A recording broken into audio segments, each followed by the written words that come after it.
Alright, guys, let's talk some more Rocky Soraya, the Indonesian filmmaker that I have been covering some of his films in the last few weeks.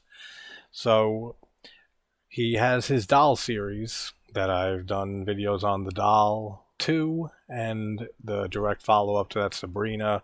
All of his films can be found on Netflix. Most of them. The Doll 3 just released last year. That one took a while for me to track down. And I actually spoke to Rocky Soraya himself, and it's not releasing to Netflix in the US for some strange reason. All his other movies have. But hopefully, possibly, I'm in talks with him. I'm getting him on the channel. So, I mean, that would be fucking great. Because, man, this guy is just a master at horror. And just, I'm not huge into Indonesian horror, but I'm getting into it. Like, it's really where it's at right now. And India as well, which my friend Lauren gave me a few Indian movies to check out. I still got to watch a few from last year. But Blur, the one that he sent me, one of them, fantastic. From last year, 2022, Blur, with two R's. Absolutely amazing movie. Like, it's not even, can't really call it a horror, more of like a psychological thriller-esque type thing. But man, great movie. But this we're going to be talking about Suzzanna Buried Alive. Now, Soraya pretty much put his name on the map with the Doll movies. With the Doll, and especially the Doll 2, because I believe, I'm not sure if the Doll got distribution right off the bat from Netflix. I'm pretty damn sure the Doll 2 did. And Sabrina and the third. So aside from his Doll series, he has a second series called The Third Eye, which is more, if the Doll is more of your like Annabelle, The Conjuring, demonic possession movies, the Third Eye is more like a Sixth Sense, more ghost story. Now, Suzzanna Buried Alive, which I'm not sure if this has a sequel. I thought I heard that it did, or that it's possibly getting one.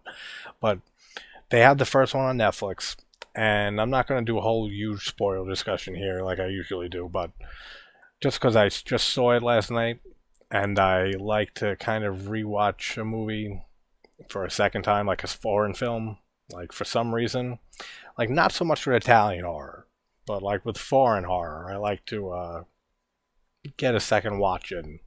So I'll probably do another video on this down the line, like later down the line. But I will be doing long spoiler discussions on the Doll 3, and his two Third Eye movies for sure. But this one was very interesting for me. Like, it still has Soraya's like amazing third act with just carnage and bloodshed all over the place. But this one, I feel like the story really shines the most. And I know he co-directed this with, I'm going to butcher this name, Anggy Umbara. Know nothing about him. I think my friend said that he has a film or two that's pretty good to check out. But as of right now, I don't know anything that director's done. But you can see some definite, distinct differences from Soroya's style. So I'm guessing that was the other director, Umbara, directing those sequences. Because after seeing the Doll movies and the Third Eye films, you really get an eye, no pun intended, for like Rocky Soroya's style and everything. And there's a whole bunch of it in here. Like, so much of his style. Like, it's definitely a Soraya film, but there definitely is some aspects that are a little different than his other films, and I can only really attribute that to Umbara being a director as well. Now, this story is about this woman, Suzzanna, and her husband. Why am I blanking on his name? Because it's an Indonesian name or some shit, that's why. Hold on, I can bring that up. I'm prepared here.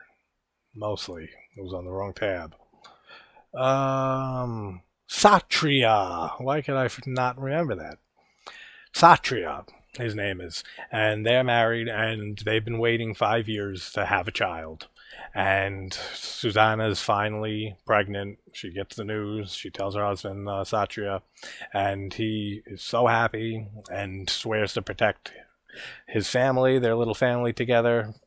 And he works at a plant that production is like the workers are getting very disgruntled. They're getting very they're working overtime. They're not getting paid enough. Like one of the guys' mother is very sick and he needs to get medicine to keep her alive.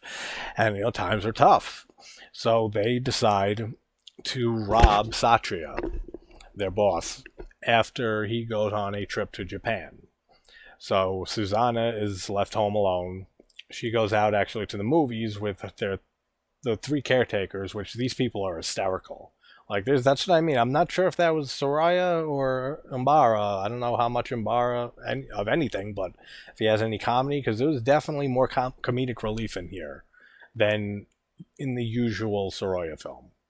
Like the whole thing with the housekeepers, just straight comedy. Like real funny stuff too. Like I really like the maid and like the cook and like one other guy. There's three of them. Funny scene with the three of them. Like in the before the third act, really funny as hell. But they live in this nice house, and now she's pregnant. So he goes off to Japan, and they decide they're going to rob him. So they go to a house and they make sure to have Susanna's out at the movies with the caretaker and the maid, and they get, I think, once a week, they get to sit in the lawn and they get to watch a movie, which, interesting enough, as the movie went on, I'm pretty sure they're showing the movie in the movie that they're watching. Like, they're watching the movie Susanna, Buried Alive. I'm pretty damn sure, because it looks just like it, same wound, all that. But she ends up coming home early because she doesn't feel well while the burglars are inside, and they end up accidentally killing her and ending up burying her, and find out like she's still alive when they're burying her, and they say just finish the job. Then she comes back as an, and I will butcher this too, and I better like actually look at the word. If not, I'm definitely screwing it up. Sundel Bolong. She turns into a Sundel Bolong, which is a vengeful spirit that dies with child. So you have the vengefulness for her being murdered or her dying, and for her unborn child.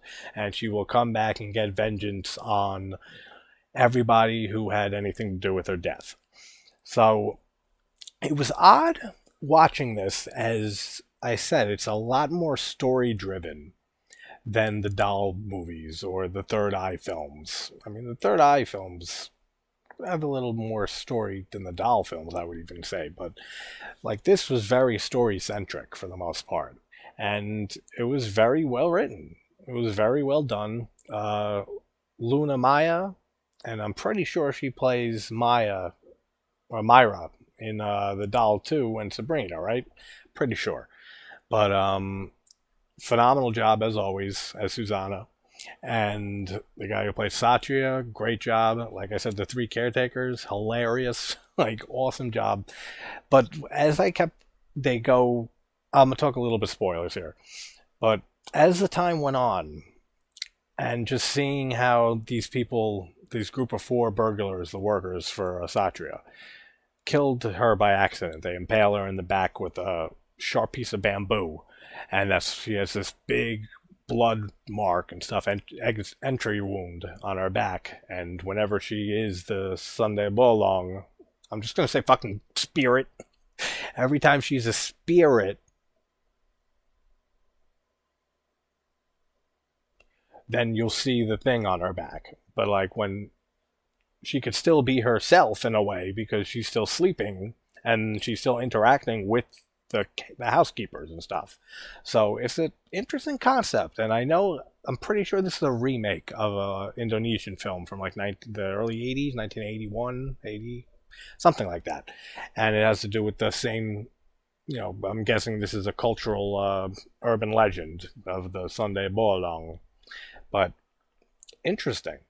And the story and the dynamic between Susanna and Satria, I loved it.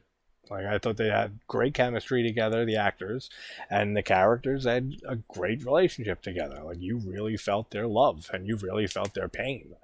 And but as she kept going on and coming and taking vengeance on these four guys, I was thinking spit on your grave for some reason. Like it has kind of that type of like structure. Like you're just instead of, being raped and being left for dead or escaping and coming back and killing them, she was accidentally murdered and buried alive. And then her ghost comes back and takes revenge on one by one. So I don't know why it's stuck into my head like that, or snuck into my head, I should say. If I spit on your grave, but I don't know. I got reminded of that a little bit just by the structure of like the story and the film. But Susanna as Esonde Bolong is just fucking scary, man. Like just like with all Soraya's films, like the demons and the demon possessed people and the ghosts, they look genuinely frightening, like genuinely terrifying. And Susanna as a Sunday Bolong is no different. Like absolutely terrifying, and she has this cackle just that just goes on and on and on until like, and she can't directly kill people because then we see a shaman or like medicine man, witch doctor, or whatever, who tries saving two of the criminals in the end, and we hear that she cannot directly kill you. She can only haunt you and drive you crazy, and you can kill yourself, which we see once. So, great movie. Like so far, Soraya is reaching like a new top filmmaker for me. Like, and just another as usual shout out to Lauren, man, for because I saw these movies like I said in my Sabrina video. I saw these on Netflix when I saw the trailer for Sabrina when it plays in the background when you hover on a title, and I said that looks sick with the demon makeup. I said, let me throw it on. Then when Lauren sent me a bunch of the Indian and other foreign films on a flash drive, The Doll 2 was on it. I said, The Doll 2? I said, that's not that like Conjuring-esque type foreign film, that series I watched years ago. And I watched it, and it was. And I absolutely fell in love with it. Even though I loved it the first time. I just didn't remember it. It slipped off my radar completely. But, man, every single film I've seen of Soroya's, love it, and this is one was no different. I mean, if it still has his trademark third act, which is blood everywhere and everyone is as fucked up as they should be, and just stabbings and all of that, like great stuff. But if you're going in thinking exactly like the doll movies, you'll be in for a little bit of a surprise. Like definitely a little bit different, but enjoyable highly just the same. So if you guys haven't seen any of Rocky Soroya's films, like I urge you, go on Netflix. Everyone has Netflix. Make a night of it tonight. If you're on the East Coast, it's only 9:53. It's fucking early. Go throw on The Doll 2. Watch The Doll 2 and Sabrina, or just throw this one on. Check out more of his stuff because it really foreign horror movies are where it's at a lot of the time nowadays, the last few years especially, and they deserve as much talk and praise as everything out there today that we have. They deserve just as much praise and talk as the Evil Dead Rises and the Screams and all of that. So please check them out if you like it. Conjuring, Annabelle, Sixth Sense-ish type movies. Rocky Soraya got you. So go and show him some support.